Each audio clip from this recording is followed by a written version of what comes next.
ہمارے بہت سے صوفیہ وحدت الوجود کے قائل ہیں، اور ہمارے کچھ لوگ جو معترض ہیں وہ وحدت الوجود اور ہمہ اوست کو کنفیوز کر دیتے ہیں، ایک سمجھ لیتے ہیں۔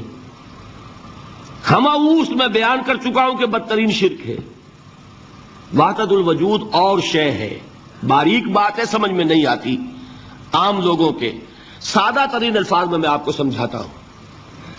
ایک نظریہ یہ ہے کہ اللہ ہی نے یہ روپ دھار لیا، یہ ساری چیزیں بالفعل موجود ہیں، یہ بھی ہے، یہ بھی ہے، یہ بھی ہے، اور یہ سب اللہ ہی ہے۔ یہ بدترین شرک ہے، شرک فی الذات۔ ایک لوگوں کی رائے یہ ہے کہ یہ کچھ ہے ہی نہیں، یہ سراب ہے۔ سراب میں کیا ہوتا ہے؟ آپ کو پانی نظر آتا ہے نا؟ ہوتا ہے پانی؟ نہیں۔ ہر چند کہے کہ ہے، نہیں ہے، ہے ہی نہیں، بس اللہ ہی ہے، یہ ہے ہی نہیں۔ دیکھیے ایک شعر ہے، کل ما فی الکون وہم او خیال اور عکوس فی المرایا او ظلال۔ اس کائنات میں جو کچھ ہے یا تو وہم ہے، یا خیال ہے، یا جیسے شیشے میں عکس ہوتا ہے، آپ ادھر کھڑے آئینے کے نظر آ رہے ہیں، ادھر بھی ہے، ادھر کوئی نہیں۔ یا جیسے سایہ ہوتا ہے، سایہ، درخت کا سایہ زمین پر پڑ رہا ہے، اس کا کوئی وجود ہے؟ تو ایک رائے یہ، آپ اس سے اختلاف کریں، اسے پاگل پن کہہ دیں، کیا بیوقوفی کی بات کر رہے ہیں؟ جو چاہیں آپ کہہ دیں، شرک نہ کہیے۔ وہ کہتے ہیں موجود صرف ایک ذات اللہ کی ہے، حقیقتاً موجود، یہ جو کچھ نظر آ رہا ہے یہ موجود ہی نہیں ہے، اس کو شرک نہیں کہیں گے۔ اس سے اختلاف کریں، کوئی ضروری نہیں ہے کہ آپ مانیں ان کی بات، میں یہ نہیں کہہ رہا کہ آپ ضرور مانیں۔ شیخ احمد سرہندی رحمۃ اللہ علیہ نے اسے سمجھایا ہے اس کائنات کی حقیقت کیا ہے، ایک مثال سے۔ یہ فرماتے ہیں حضرت مجدد، ای از صنعت باری تعالی است کہ معدوم را موجود می نمائند۔ یہ اللہ تعالیٰ کی صناعی ہے، خلاقی ہے، کہ جو شے ہے نہیں اس کو دکھا دیتے ہیں کہ ہے۔ جیسے آپ نے آج دائرہ دکھا دیا ہے نہیں، اس کائنات کا کوئی وجود نہیں۔ میں پھر عرض کروں گا، آپ اس سے اختلاف کریں، اسے نہ مانیں، چھوڑ دیں اس کو، یہ مسئلے ہیں فلسفے کے، لیکن سوال یہ ہے کہ اس کو شرک نہیں کہیں گے آپ۔ شرک وہ ہے جب کہیں یہ بھی شے ہے اور خدا ہے، یہ بھی ہے اور خدا ہے، پتھر بھی ہے اور خدا ہے۔ جب یہ کہا جائے گا یہ ہے ہی نہیں، صرف خدا ہے، تو در حقیقت اس کو شرک نہیں کہیں گے، یہ وحدت الوجود ہے، یونٹی آف بینگ۔ اب اس کو میں ایک اور اعتبار سے سمجھا دوں گا تو مجھے امید ہے اللہ تعالیٰ اس کو آپ پر کھول دے گا۔ دیکھیے، ایک ہمارا علم، ایک اللہ کا علم، ٹھیک؟ جب تقابل کریں گے تو کیا کہیں گے؟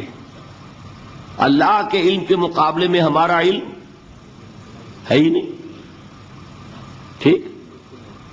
اللہ کی قدرت کے مقابلے میں ہماری قدرت زیرو، اللہ کی مشیت کے مقابلے میں ہماری مشیت کچھ نہیں۔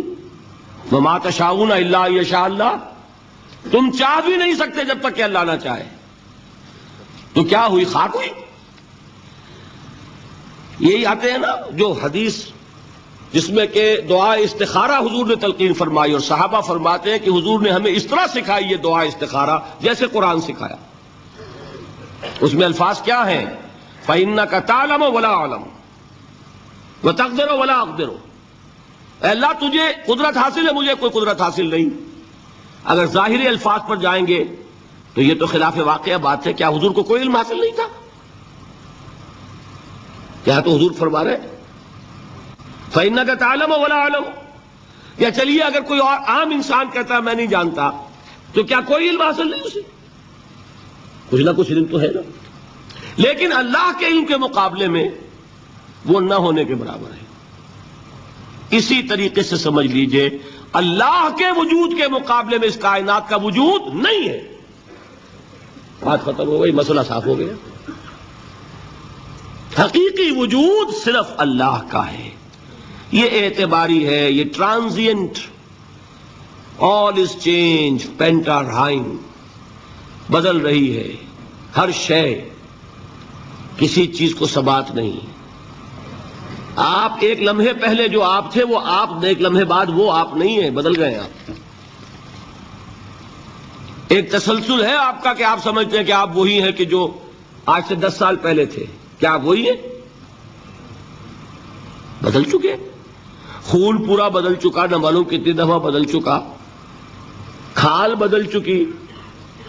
یہ تو معلوم یہ ہوا کہ یہ جو کچھ ہے ٹرانزینٹ ہے، عارضی ہے، فانی ہے، نہ ہونے کے برابر ہے. وجود برحق صرف اللہ کا. یہ بھی در حقیقت اسی شرک فی الوجود کی بات ہے. اگر ہم یہ کہیں کہ اللہ بھی موجود ہم بھی موجود، یہ کیا ہو گیا؟ شرک فی الوجود. اسی کو کہا ہے غالب نے جارو بلا بیار کہ این شرک فی الوجود، با گرد فرش و سینہ بہ برابر است. اگر آپ کے گدے کے اوپر گردہ پڑ گیا ہو تو جھاڑتے ہیں نا، فرش کے اوپر گردہ ہے تو جھاڑو سے صاف کرتے ہیں. غالب کہتا ہے کہ اگر تمہارے دل میں یہ گردہ آ گیا ہے کہ تم بھی موجود ہو، اللہ بھی موجود ہے، تو لا کی جھاڑو سے صاف کر دو اس گردے کو، کہ یہ شرک فی الوجود ہو جائے گا. ہم نہیں ہیں بھائی، ہمارا کیا وجود، ہماری کوئی کیا حقیقت ہے، اللہ ہی ہے. بس یہ ہے اصل میں. پھر میں عرض کروں گا کوئی قبول کرے نہ کرے، اسے گمراہی کہے، اس کو جھوٹ کہے، اسے پاگل پن کہے، میں نہیں جھگڑوں گا. لیکن شرک نہیں کہہ سکتے آپ اس کو. شرک وہ ہماوست ہے، اس میں اور اس میں زمین و آسمان کا فرق.